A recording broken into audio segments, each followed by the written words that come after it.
అన్నమయ్య జిల్లా మండల అధ్యక్షులను నియమించిన కాంగ్రెస్ పార్టీ. ఇంద్రమ్మ అభయం, రాష్ట్రానికి ప్రత్యేక హోదా నినాదాలనే కాంగ్రెస్ పార్టీ ప్రచార అస్త్రాలుగా మార్చుకొని ప్రతి మండల అధ్యక్షుడు సైనికుడిలా మారి కాంగ్రెస్ అగ్రనాయకుడు రాహుల్ గాంధీని దేశ ప్రధాని చేయుటకు కృషి చేయాలని డిసిసి అధ్యక్షుడు షేక్ అల్లాబకాస్ అన్నారు. ఆంధ్రప్రదేశ్ కాంగ్రెస్ కమిటీ రాష్ట్ర అధ్యక్షులు వైఎస్ శర్మిలారెడ్డి ఆదేశాల మేరకు డిసిసి అధ్యక్షుడు షేక్ అల్లాబకాస్ జిల్లాలోని అన్ని మండల అధ్యక్షులను నియమిస్తూ వారికి గురువారం డిసిసి కార్యాలయంలో నియామక పత్రాలను అందించారు.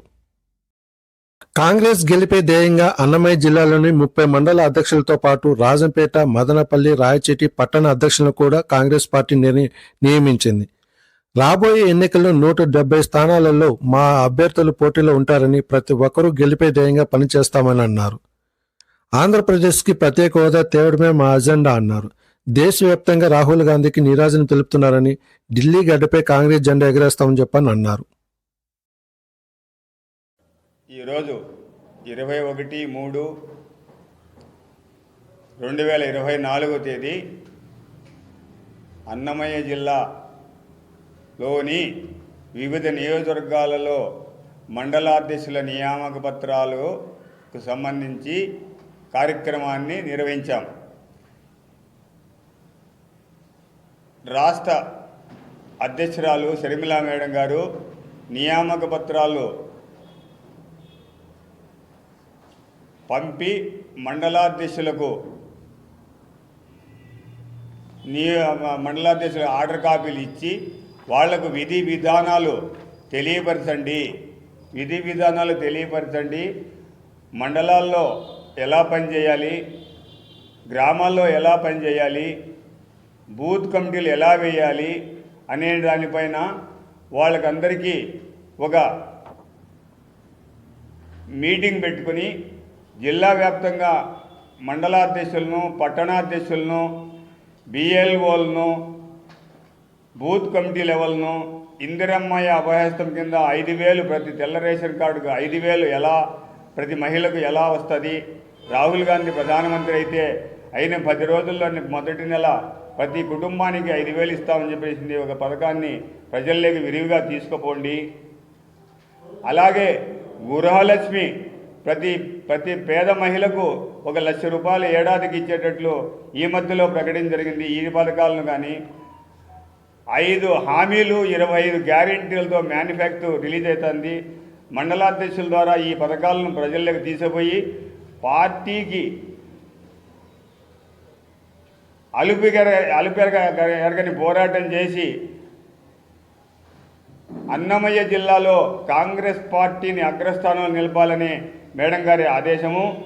ఆ ఆదేశానుసారం నేను జిల్లా అధ్యక్షుడిగా ప్రతి మండలాధ్యక్షుడికి విధి విధానాలు తెలియపరచడం జరిగింది.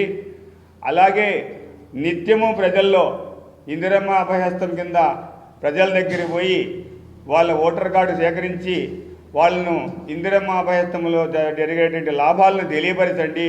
మన పార్టీ వైపు వాళ్ళందరినీ మన పార్టీ వైపు ఎలా ఓటు వేయాలనే దానిపైన వాళ్ళకు సమగ్రంగా తెలియపరచండి అని చెప్పినేసింది ఆదేశం ఇవ్వడం జరిగింది. సార్, అన్నమయ్య జిల్లాలో ఉండే 7 పార్లమెంట్ నియోజకవర్గం కింద ఉండే 7 నియోజకవర్గాలు మీరు పోటీ చేస్తున్నాం. 7 నియోజకవర్గాలకు కూడా అభ్యర్థులు ఆల్రెడీ పంపించాం. అధిష్టానం పరిశీలన ఉన్నాయి. 25వ తేదీ పార్లమెంటు సహా 5 నియోజకవర్గాలకు అభ్యర్థులు కూడా ప్రకటిస్తాం. ఓకే, ఇప్పటికీ ఇంకా 50 రోజులు ఉందంటే ఎన్నికలకి ఎప్పుడు ప్రకటించబోతున్నారు? 25వ తేదీ ప్రకటిస్తాం. ఆల్ ఆంధ్రప్రదేశ్ 25 పార్లమెంట్లు 175 నియోజకవర్గాలకు కూడా ప్రకటిస్తామని మా అధ్యక్షురాలి హామీ. సార్, నేను మహిళల పట్ల కానీ కాంగ్రెస్ పార్టీ పట్ల కానీ రాహుల్ గాంధీ ప్రధాని చేయటమే మా లక్ష్యం సార్. ఈరోజు కాంగ్రెస్ పార్టీ కుంటు పరిస్థితుల్లో ఉండదని మీరు అంటున్నారు. 14 నుంచి 23 వరకు ఆ పరిస్థితుల్లో ఉన్న మాట వాస్తవమే. దానికి ఉమ్మడి ఆంధ్రప్రదేశ్లో ఉన్న ప్రతి పార్టీ, ఒక సిపిఐ తప్ప అన్ని పార్టీలు రాష్ట్రం విడిపోవాలనే ఉద్దేశంతో సంతకాలు చేసి మరీ విడగొట్టినాయి. దాన్నే కాంగ్రెస్ పార్టీ మీద నెపం నెట్టినాయి. దాని తర్వాత కాంగ్రెస్ పార్టీ ఇంకా లేనే లేదని చెప్పి వైసీపీ పార్టీ ఇదే కాంగ్రెస్ పార్టీ అని చెప్పి వైసీపీ పార్టీ కూడా పూర్తిగా నట్టేట ముంచే పరిస్థితి కాంగ్రెస్ పార్టీని వైసీపీ తీసుకునింది. విభజన కావాలని ఏ ఏ పార్టీలు అయితే కోరుకున్నాయో టీడీపీతో సహా ప్రతి పార్టీ అవన్నీ నెపం నెట్టినది కాంగ్రెస్ పార్టీ పైన. నెట్టింది కాక ఆంధ్రప్రదేశ్కి రావాల్సిన ప్రత్యేక హోదాను కానీ ప్రతి ఒక్క ఆర్థిక లావాదేవీలు కానీ తుంగలో దొక్కి ఆ పార్టీలు ప్రజల వాళ్ళ స్వార్థంతో కాంగ్రెస్ పార్టీని వెనకబడేట్లుగా చేసినాయి తప్ప ఒరిజినల్గా ఎత్తుకుంటే 1953-56 నుంచి తెలంగాణ విడిపోవాలనే బలమైన కోరికను దేశవ్యాప్తంగా ఉన్న సమస్యల్లో ఒకటిగా పరిగణించి కాంగ్రెస్ పార్టీ. సార్, నేను విభజన గురించి అడగలేదు.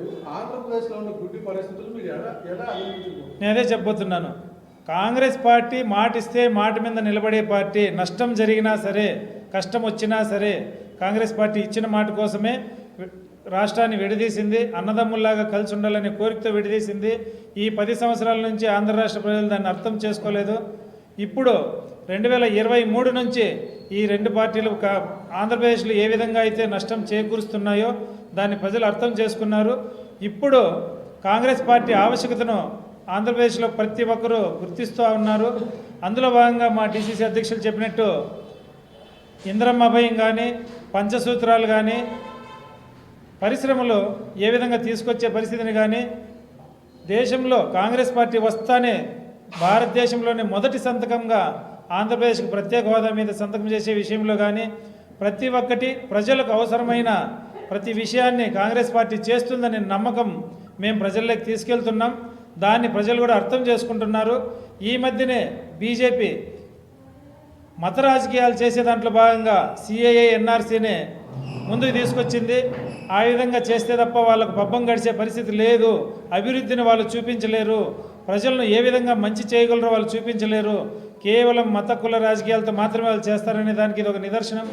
దాన్ని కూడా మా రాహుల్ గాంధీ గారు గట్టిగా ముందుకు తీసుకొచ్చి ప్రతి ఒక్కరిని భారతదేశ పౌరులందరినీ ఏకతాటిపై తీసుకొచ్చి అందరూ ఐకమత్యంగా ఏ విధంగా ఉండాలో, ఇలాంటి కుతంత్రాలు అవసరం లేదనే విషయాన్ని ప్రజలందరికీ వివరించి ఆంధ్రప్రదేశ్ అభివృద్ధి పదంగా ఏ విధంగా నడపాలో దీన్ని ముందుండి చేసే విధంగా భాగంగా ఇంతకుముందు మా పిసిసి అధ్యక్షులు గిడుగు రుద్రరాజు గారు 23 నుంచి సర్వశక్తులు ఒడ్డి ఆంధ్రప్రదేశ్లో కాంగ్రెస్ పార్టీని ముందుకు తీసుకొచ్చారు.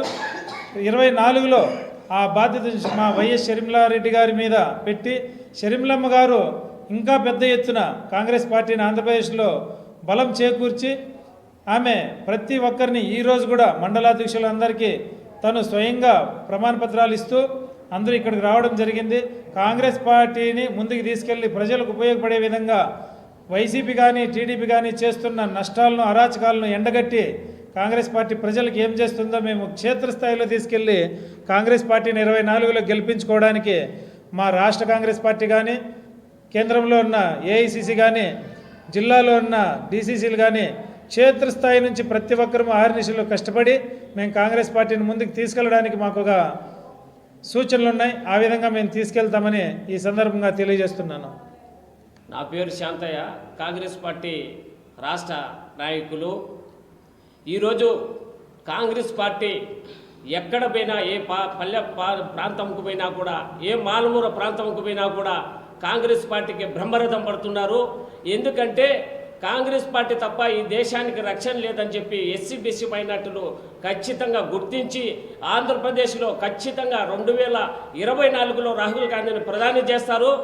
అలాగే కొత్తగా ఏర్పడిన అన్నమయ్య జిల్లాకు జిల్లా అధ్యక్షుడిగా కష్టపడి అహర్నిశలు కష్టపడే వ్యక్తికి ఈ జిల్లాలో జిల్లా అధ్యక్ష పదవి ఇచ్చారు.